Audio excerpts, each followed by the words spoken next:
So Ken will present a paper on how language could have evolved using a neural network representation. So you can start. Just go ahead. Hello, thank you. My name is Ken Del Signor. This is my first paper to BICA, although I've been reading the journal for years now.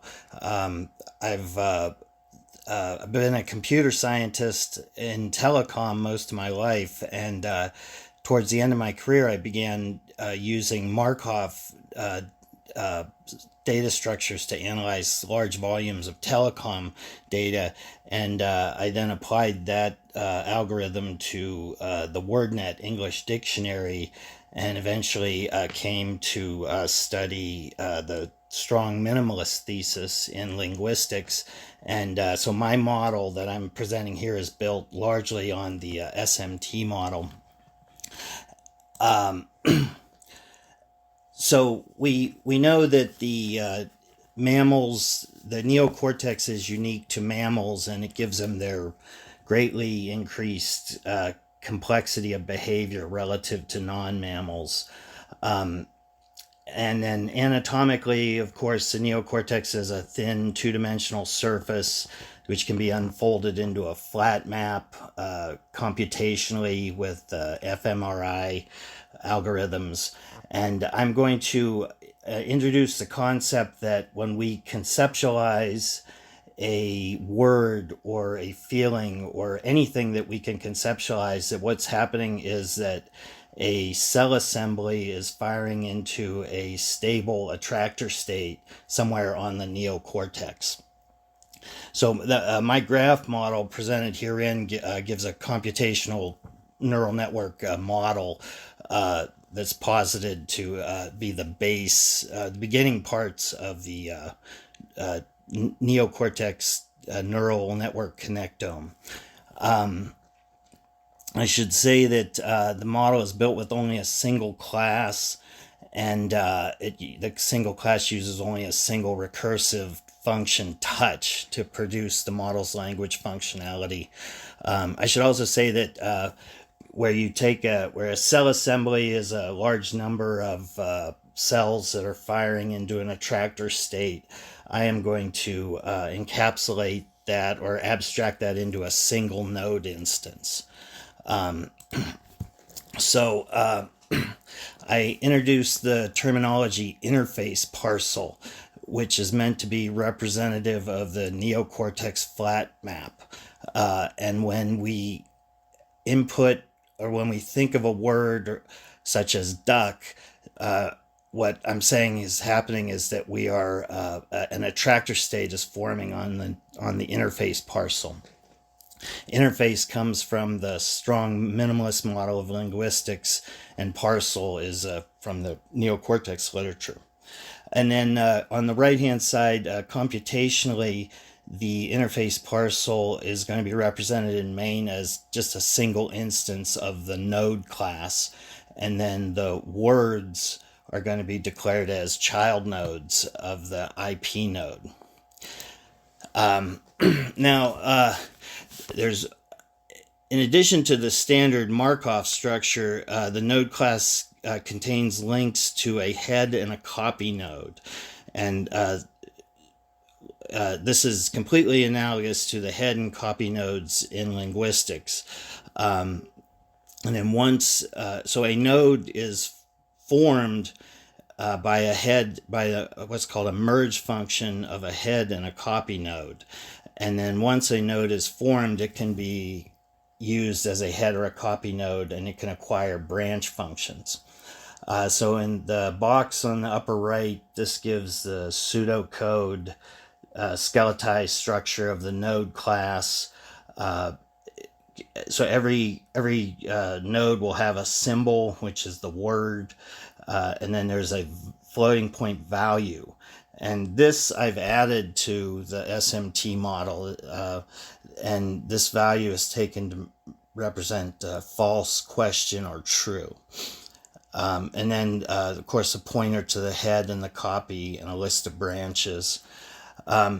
And then in the box on the lower right, I give a just a pseudocode of the touch function, and it operates like any other neural node would operate. It takes an input, and if the node fires, it touches the nodes that it's connected to, and in this case, it touches the head, and then the copy, and then the branches.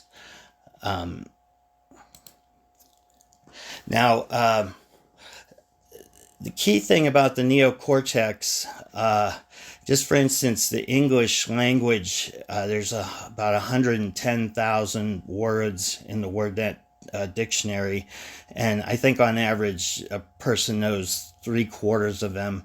So they're going to know 75,000 unique words, and we can take any two of those words at random and we can associate them together. And so that functionality is what drove the considerations for this, the way this model works. And so on the right hand side, I'm on the box on the right hand side, I'm showing the input of two symbols, hiker and rocks. And in main, they're touched. And then what happens is the hiker, in the first blue box, the hiker node fires. It touches its head node, the IP node. When the IP node fires, it does a merge with the node that touched it and creates the hiker node. And then the same thing happens when rocks is input, and then a subsequent merge is done between the hiker and the rocks node to form the short-term association. And so the pseudocode in the box on the bottom left is all that's required to perform this functionality. Now, if we extend the sequence to 4 symbols, which is what I do in the paper, hiker, rocks, duck, sneeze, just 4 random symbols, it forms this half matrix of short-term memory nodes. And then I show on the right-hand side that you can output the sequence of symbols in the order they were input by touching the A symbol on the upper right-hand side of the slide. And then the green box on the bottom displays the order that the nodes fire. So in this case, I've touched the A symbol, and you can then follow the order that the nodes fire: B, C, H, hiker, and then on the left-hand side of the green box, the words are output: hiker, rocks, duck, sneeze. So this is just meant to be an example of a mammal function that they can store a sequence of random symbols in short-term memory and recall them, and then of course they can also later dream them or store them in long-term memory and recall them the next day. So in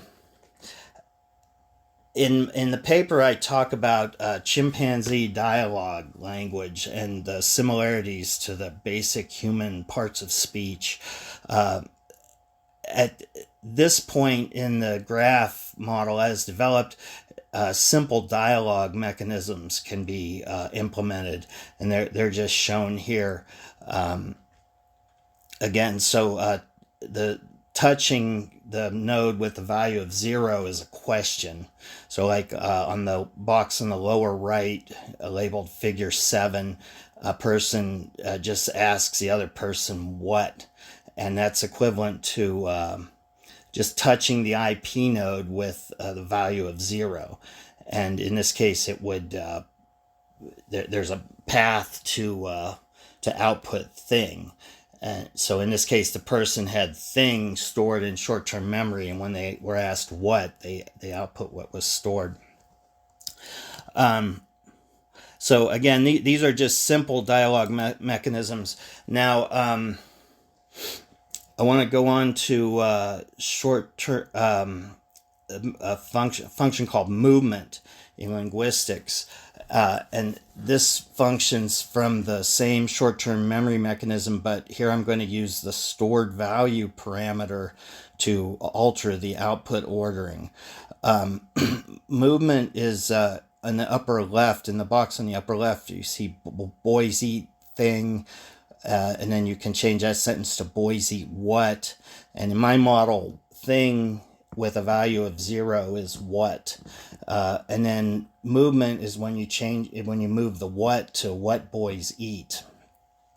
Now in the box directly below that, the two graphs labeled sentence, this is the strong minimalist thesis model's explanation for how movement works. And this is widely criticized in the literature for 20 years because of the ad hoc complexity and unnatural order. So the SMT model came up with the merge function and the hypothesis that all language would be generated by a single recursive function, but they didn't have the value. And so as a result, their explanation for movement never was accepted in the literature. So on the right-hand side is my mechanism for movement. And what happens here, and the same thing happens as I evolve this code, each time I figure out what I want to do to change it, what the next step is, it usually ends up being just a single line of code. And so movement in this case was just a single line of code change to the touch function as indicated by the yellow rectangle. And so it just simply alters the path that's taken when we touch the BET node. Moving right on, so there's a lot in the paper. I'm not going to be able to touch on it all, but one of the main concepts is adverb periodicity. If we consider the noun-verb sentence, I eat, and then I eat quickly, you can put that adverb, I quickly eat, or quickly I eat. You can put it in any position in the sentence. Or you can put 3 adverbs in the sentence, quickly I daily eat gluttonously. So this suggests a oscillating structure where the adverb is optional. And this leads to the box on the lower right, the design for the IP graph where all of the words are going to be mapped into either an A or an N node. And then they'll further get mapped into sub branches as labeled. And then this AND node, how much time do I have left? Do I have... Just a few minutes. Okay, I have 2 slides. This is, I'm not going to be able to completely describe this, but what this is the conjunction. And so there's... We can say me and you, here and now, but we can't say me and now or here and you. So this is those are examples of illicit conjunctions, and so I was able to determine that the graph, the dynamics of the graph are such that when you input a valid conjunction such as space and time, which is being input on the graph on the rectangle on the right, that a closed loop will form in short-term memory when the time node is input. It's shown here on the where there's a arrow pointing to the left, and then it says time. That's the input of the time, and then you can follow the graph as it creates and fires each short-term memory node. And what happens with the last word is that a closed loop is detectable. And my hypothesis is that this is used to return an enhanced connection weight. And then this allows for other language phenomena such as movement of a conjunction.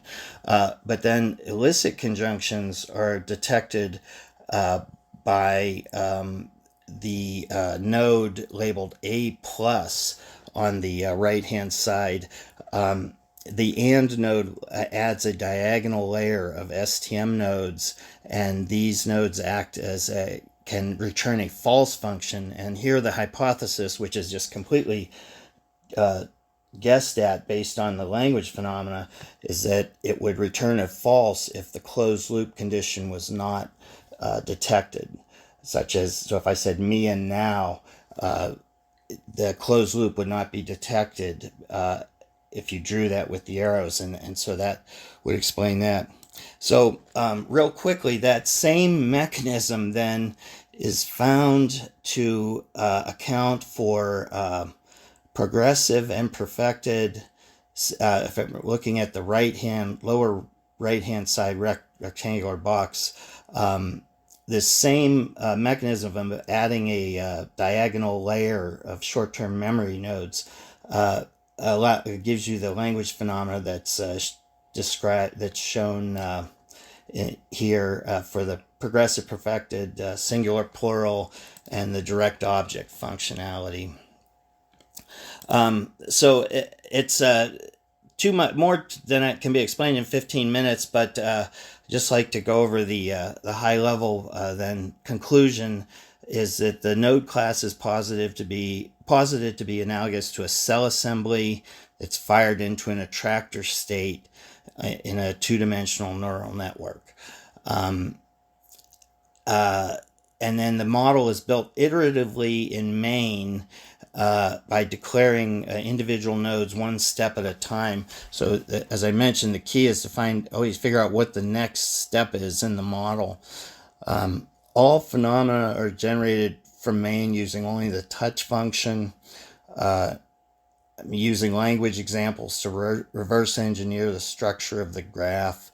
And then I give the basic examples that are discussed, and the model can generate generate a false signal on the illicit grammar, as shown.